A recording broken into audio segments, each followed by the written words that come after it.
darating ang panahon na mawawala tayo sa mundong ito. At kapag dumating ang panahon na yun, hindi mahalaga sa kung gaano karami ng pera ang naipon mo sa bangko. Hindi rin mahalaga sa kung gaano ka successful sa trabaho or sa business mo. At lalong hindi mahalaga sa kung gaano kaganda ng mukha at ng katawan mo. Dahil ang mahalaga pagdating ng panahon na yun ay ang sagot sa tanong na naging masaya ka ba?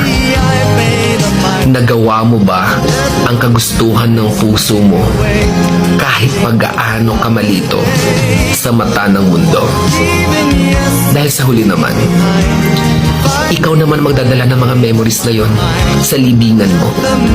Hindi naman ang mga tao sa paligid mo. So make sure na bago pa dumating ang panahon na aalis na tayo sa mundong ito, siguraduhin mo sa sarili mo na magiging masaya ka at magagawa mo ang kagustuhan ng puso mo kahit pag-gaano ka kontra ng mga tao sa mundo.